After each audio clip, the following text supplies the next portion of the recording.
Welcome to the SWIKE podcast, the only podcast that shares the stuff you didn't know you needed to know about jobs, careers, and life. The SWIKE podcast, the stuff I wish I knew earlier. Hi, everyone, and welcome back to the SWIKE Stuff I Wish I Knew Earlier podcast. We're here with our last episode on becoming new managers and learning a little bit.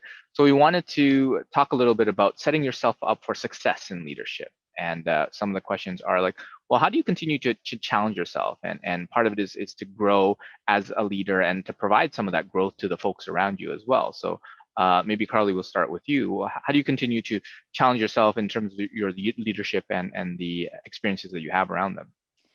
For me, my biggest challenge continues to be giving and receiving feedback. I find giving difficult feedback to be very challenging because I'm a very empathic person and I don't like being the bearer of bad news, but it's really important. And also receiving feedback because it's very hard to receive feedback. It can feel very attacking or very personal if you don't know how to digest it personally. So to first start off about the importance of giving feedback, I've done a lot of reading and research on how to give feedback well. And there's lots of different, schools of thought. A common way of giving feedback, for example, is, the sandwich method where you start off with a compliment, you give the crummy sort of unpleasant feedback you need to give, and then you end with another pleasantry, which some people disagree with. Some people say just cut to the chase. But again, that goes back to getting to know your team and getting to know your direct reports. So just becoming familiar and challenging myself to not shy away from uncomfortable conversations. Because again, there's another great quote from Brene Brown that says something about, you can either choose to spend a reasonable amount of time addressing issues or an unreasonable amount of time trying to squander those issues. Sure. So leaning into those conflicts and being kind and being truthful in a way that isn't malicious will only help people down the road.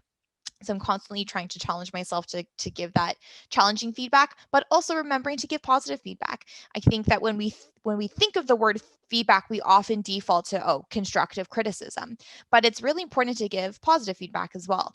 And I've read a stat somewhere. I think the recommendation is for every piece of constructive feedback, you're supposed to give 3 to 4 pieces of positive feedback. So I make it, I make the effort to consciously provide positive feedback to each person on my team as much as I possibly can, so they have the confidence in knowing that, okay, what I'm doing is being recognized and is actually making a difference for my team. So that's for the giving feedback. Receiving feedback, that is a whole other ball game. Some people thought I was crazy for doing this, but for the first time this year, I sent out a 360 feedback survey. And for those of you who may not have heard of 360 feedback, think of a feedback circle where you're getting feedback from people above you, so your boss and your superiors, people laterally or beside you, so other managers that you're working with, and the people, below you, and I say that in air quotes, but really your direct reports, so the people that are reporting into you. Because often when you receive feedback, it's often top down. It's often from your boss, but it's, I would argue, even more important to get feedback from the people you work most closely with that report into you or work alongside you, because you're working with them a lot more than your boss. I mean, sure. I have one-on-one with my boss every week that lasts usually 15 minutes. That's the extent of my interaction. So he doesn't really know what's going on. It's much more valuable to hear from others I work more frequently with. So hearing what people had to say about my performance has been really eye-opening, and things that, I was aware of. It was validating to know that I had an understanding of where I needed to improve. But the beauty of 360 feedback is it really shines a light on the blind spots that you're missing. So I really encourage people to do it. It's really simple. The way I did it was through a Google form, and I structured it very simply. What's one thing that I should stop doing, one thing that I should continue doing, and one thing I should start doing?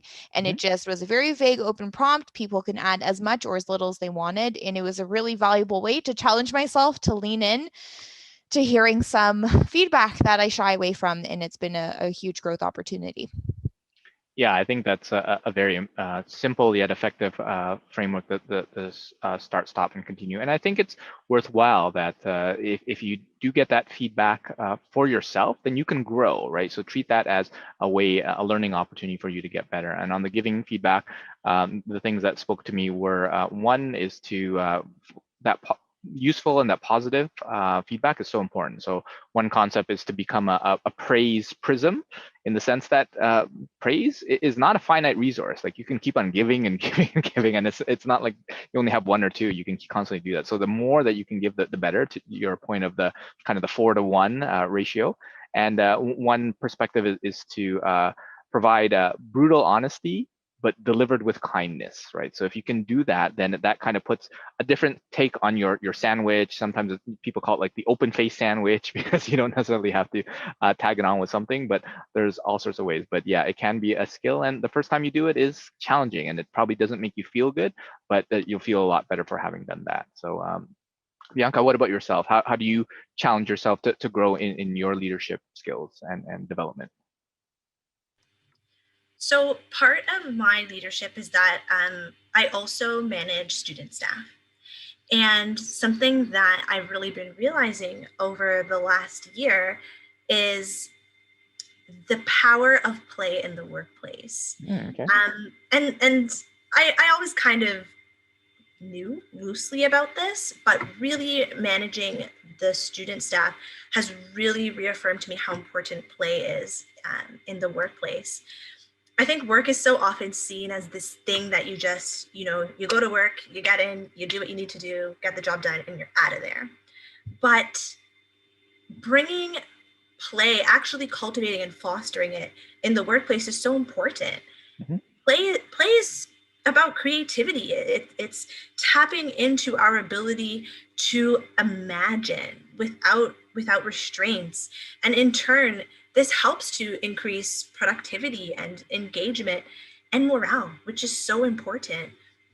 Even just earlier today, there was a project touch base that I had with my team, and so much of it was centered on playfulness, as opposed to just, here's what we need to do, get it done, give me the status report on this project, where's this thing at? There was more gamified aspects to it.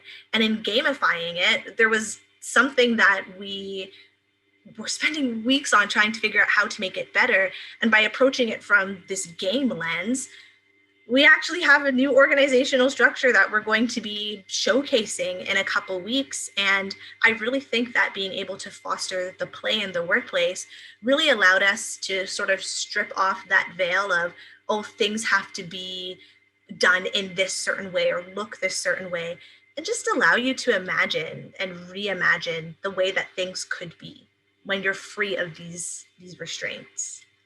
Yeah, I think that's amazing, because it's a different perspective where you like you said, you treat work as this thing you have to do to help pay the bills, whereas you know what, we can have fun. We can actually enjoy our times here, and oftentimes that creativity is one where, depending on the type of work that you do, isn't necessarily thought of. So if you can kind of incorporate those elements in whatever you do, then that will definitely make for a more interesting leadership experience. So what about what's next? So as you kind of grow in your leadership experience, obviously you're still young and early in that journey, but what's next for you in terms of the leadership process? And Bianca, we'll start with you first. So in the very soon future, I'll officially be starting school as a full-time Master's of Science in Management student at Ryerson University, which I'm very excited about. I'm really zeroing in on wellness interventions in the workplace. And that's going to be about a 16-month program. So it's going to be sort of the bulk of my focus for the next little bit. But in the, I guess, mid-future and far future, I really love consulting. Leadership consulting is truly where my heart is. Even just saying leadership consulting, I'm like, book me. Like, let's solve your problems.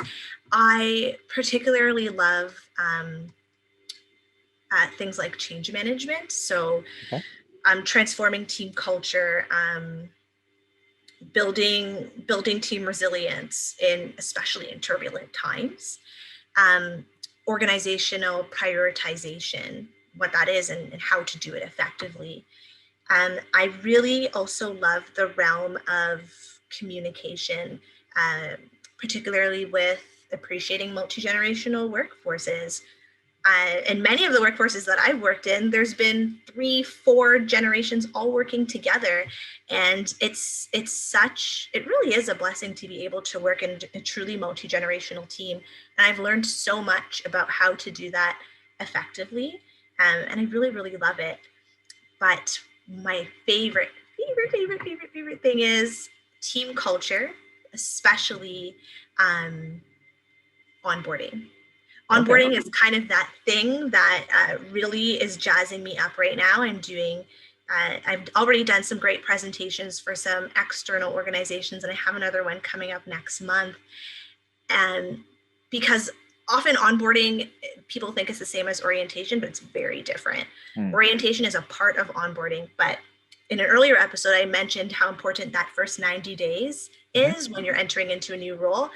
That's really what onboarding is getting into, truly tapping into that 90 days and making it a really transformational process for, in this case, new hires.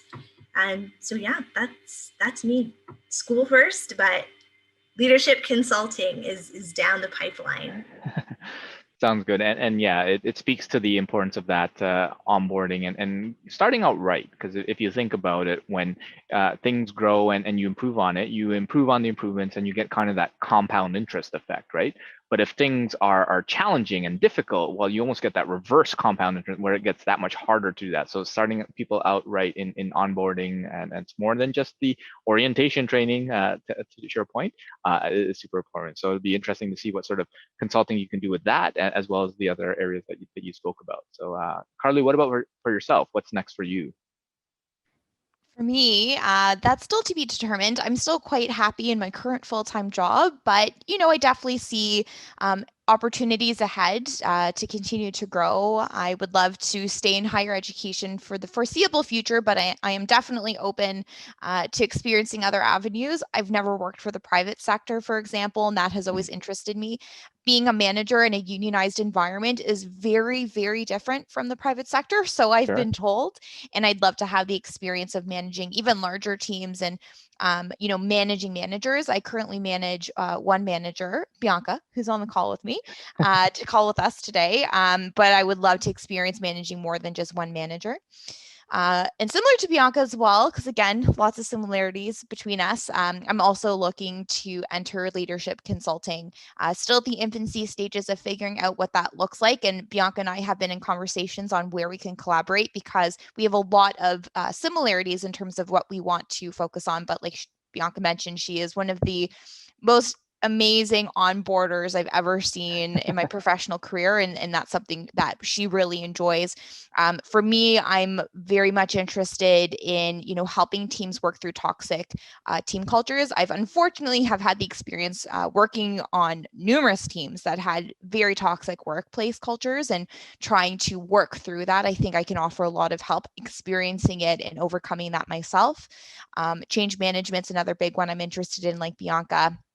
And another really important one, because this is where a lot of my own experience comes from, is interdepartmental leadership. I've been very blessed and have led numerous teams and organizations that work very closely with other stakeholders, other organizations, and other departments. And it can be very challenging when you're not constantly working with those people on a day-to-day basis, and just making sure that you're on the same page and making sure your values are aligned, and where they're not, how can you compromise? So lots of just like bringing people together and finding ways to come together peacefully, I think is a very exciting opportunity, and I'm very much looking forward to see where that leads. Yeah, it'll be interesting to see what sort of collaborations will be underway for the two of you and elsewhere as well. So as we kind of wrap up this little mini series of folks getting into leadership at a young age, or actually at any age, because I'm sure a lot of this information could be applied for anybody at any generation. What is kind of some of the parting SWIKE, the stuff I wish I knew earlier for any of the new managers that are coming out there, and hopefully something that you, haven't necessarily said before, but maybe just re-emphasizing as well. So maybe Carly, I'll ask you, what is some of that in order to help set themselves up for success? a really important piece, I think, is saying yes to opportunities that you may try to talk yourself out of. There's Okay. always going to be the voice inside your head that says, you're not ready, you're not Mm. experienced enough, you don't know enough, they're not going to take you seriously, and that's not going to get you anywhere. If I said that to myself when I became a manager at the age of 26, I wouldn't be where I am today. So don't be afraid to take risks and throw your hat or your hat in the ring, and putting your name forward for opportunities that interest you, because you really never know where it's going to take you and the people that you're going to meet along the way. Yeah, and that reminds me of that Wayne Gretzky quote that you miss 100% of the shots that you don't take. So well, you might as well put your hat in the ring and see if they say yes. They might say no, and you're no worse off. But if they say yes, wow, a huge opportunity presents itself. Bianca, what about yourself? What are some of the SWIKE that you'd share for managers to help set themselves up for success? I would say that it is very important in your leadership and your management journey to be honest with yourself and to be kind to yourself. There really is power in positive self-talk. And I personally, I definitely knew this earlier. The way that you talk to yourself truly does shape your day, maybe even by extension your life. Your brain doesn't really know the difference when you're joking versus being serious. So you really need to be careful with the words that you are claiming and bringing over onto your life. Mm-hmm. So often in my early leadership management days, I would jokingly, with I guess a little bit of truth to it, put myself down. And it was almost like a defense mechanism, like, oh, like I'm gonna fail because this, that. And it's like, okay, well, if I did fail, at least I joked about it, But when I really started to flip the script and focus on the desired outcome that I wanted, as opposed to the million of things that could go wrong, I really started to see a difference in how I would show up to conversations, how I would show up to meetings. Rather than telling yourself all the things that can go wrong, think of all the things that can go right. There's just so much power in being able to really talk to ourselves with kindness and to put courage and love over our lives and to really claim that for ourselves. Yeah, sounds good. And what comes to me is the quote. I don't know who said this, but it's what you appreciate appreciates, right? So when you focus on the good things, you get more good things. When you focus on the bad things, you tend to get more bad things. It's kind of the self-fulfilling prophecy. And one of the quotes, and you probably know, I love quotes, but for he who thinks he can and he who thinks he can't is probably correct, right? So if you think that you can, you probably will. If you can't, then you probably won't, right? So, well, thanks both of you for joining us for this kind of mini-sode series where we have a couple of discussions on leadership. Well, thanks so much for engaging in this conversation, and hopefully we'll have you back for more discussions on different topics other than leadership. But thanks so much for sharing your SWIKE and your insights. Thank you so much. So thanks for joining us. And if folks want to reach out to either of you, where can they find you? So Carly, where can folks reach out to you? I'm most active on Twitter and LinkedIn, so you can find me on Twitter at Basian, so CBASIAN, and on LinkedIn, my name is Carly Basian. Happy to connect. And Bianca, how about yourself? For me, you can find me on LinkedIn, Bianca Marryshow, and that is the best way to get in touch with me. Perfect. Thanks so much. Thanks for joining us on the SWIKE Stuff I Wish I Knew Earlier, the podcast. If you like the podcast, please subscribe on iTunes, Stitcher, or wherever you found this podcast. And if you can give us a review, that would be very appreciated. Feel free to contact me on LinkedIn at Luki Danu, LUKIDANU, and the same on most social media platforms. And I look forward to hearing from you. Thanks. Bye.